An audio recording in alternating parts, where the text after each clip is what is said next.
मित्रों नमस्कार। Parameter of law channel पर मैं आपका मित्र रिटायर्ड जज अशोक शर्मा आपका हार्दिक अभिनंदन करता हूं। जुड़े रहिए पैरामीटर ऑफ लॉ चैनल से। आज का विषय है कि हाईकोर्ट में किस तरह का प्रोसीजर एडॉप्ट होता है और कैसे प्रिलिमिनरी एडमिशन के लिए हियरिंग होती है, फाइनल हियरिंग के लिए कैसे होती है। ये सारी बातें एक प्रश्न के उत्तर में मैं जवाब दे रहा हूं। जब किसी भी मामले में प्रारंभिक सुनवाई या प्रिलिमिनरी सुना जाता है, उसको प्रारंभिक रूप से सुना जाता है, मोशन में सुना जाता है जिसे कहा जाता है, कोर्ट सीधे रेस्पोंडेंट को कई बार नोटिस जारी करने के ऑर्डर कर देती है। नोटिस की सबसे पहले ये देखा जाता है कि सर्विस हुई कि नहीं, कितने रेस्पोंडेंट हैं, तामीली की रिपोर्ट आई कि नहीं, नोटिस सर्व हुआ कि नहीं, रिपोर्ट लगकर आ गई कि नहीं। सीधे सीधे नोटिस जारी करना अर्थात नेचुरल जस्टिस के तहत principle of natural justice audi alteram partem दूसरे पक्ष को भी सुना जाए के सिद्धांत के तहत, प्राकृतिक न्याय के सिद्धांत के तहत नोटिस जारी होता है।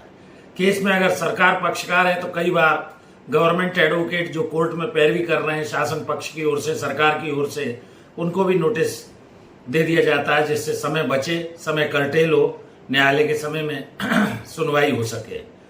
तो सरकारी वकील को वो नोटिस दे दिया जाता है। वो संबंधित व्यक्ति को, जो भी सेक्रेटरी हैं, पार्टी हैं, उन्हें भेज देते हैं नोटिस की कॉपी और अपने कमेंट्स देने के लिए। कमेंट्स के साथ ऑन बिहाफ वो जब भेजते हैं तो उसको पढ़ा जाता है और गवर्नमेंट एडवोकेट ये देखता है कि जो भी इंटरनल कम्युनिकेशन हुई है, उन्होंने भेजा है, वो सही है कि नहीं है। लीगल पॉइंट्स तो उसने नहीं छोड़ दिए हैं, उनको सारा बताया जाता है कई कारणों से उनमें, लेकिन समय लगता ही है। तो कुल मिलाकर कोर्ट की नोटिस तामीली का जो समय है वो लगभग जब तक तामील नहीं होती है 3-4 मौके कोर्ट के द्वारा दिए जाते हैं। नोटिस सर्व होने के बाद अगर पक्षकार जवाब नहीं देता है तो प्रक्रिया आगे बढ़ा देते हैं। उसका ये मान लिया जाता है कि या तो एडमिशन है या वो जानबूझकर ऐसा, उसका जो भी इन्फरेंस है वो निकाल लेती है कोर्ट। तो कोर्ट प्रिजम्पशन के आधार पर आगे चलती है और कार्रवाई करती है, यह आपको जानना चाहिए। दूसरा, नोटिस जारी करना इसलिए भी आवश्यक है कि नेचुरल जस्टिस का वायोलेशन हो, no person shall be condemned unheard, किसी भी पक्ष को सुने बिना दंडित नहीं किया जाए। तो एक पक्ष को सुनने के बाद अगर कोर्ट को ऐसा लगता है कि मेरिट पर सुनना आवश्यक है तो वो नोटिस जारी करती है, नोटिस की सर्विस देखती है, गवर्नमेंट पार्टी या गवर्नमेंट एडवोकेट को दे देती है, लेकिन नोटिस सर्व होना आवश्यक है। इस तरह मोशन हियरिंग या प्रिलिमिनरी हियरिंग होती है। केस मेरिट पर अगर सुनने लायक है तो केस को मेरिट पर गुणदोष पर लगा दिया जाता है, एट लेंथ सुनवाई होती है। लॉ पॉइंट पर भी फैक्ट्स वगैरह कैसे हैं, सारे सुप्रीम कोर्ट के रूलिंगों को देखते हैं और इस तरह से हाई कोर्ट वगैरह में सुनवाई होती है। तो मैंने ये संक्षेप में आपको हाई कोर्ट प्रोसीजर के बारे में एक कि मोशन हियरिंग क्या होती है, एडमिशन उस पर कर लेते हैं और सामने वाली पार्टी को सुनने का अवसर दिया जाता है। इसी तरह की छोटी छोटी जानकारियां मैं आपको इसलिए देता आ रहा हूं कि कई लोगों के मेरे पास प्रश्न आते हैं कि हाई कोर्ट की प्रोसीजर क्या है।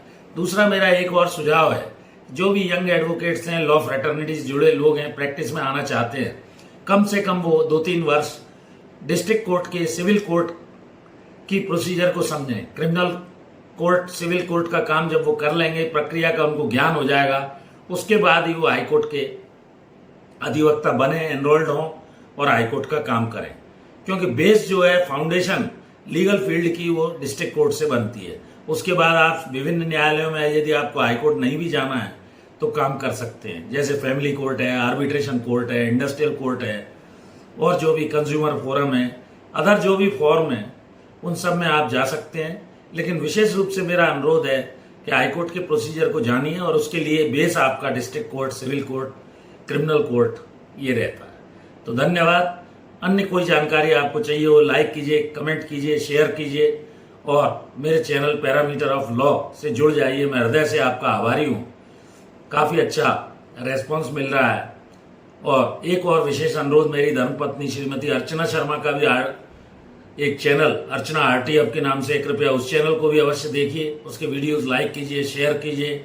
फिर नए विषय के साथ, अन्य विषय के साथ अगले वीडियो में मिलते हैं। इस वीडियो में यहीं तक। Thank you for watching this video. नमस्कार।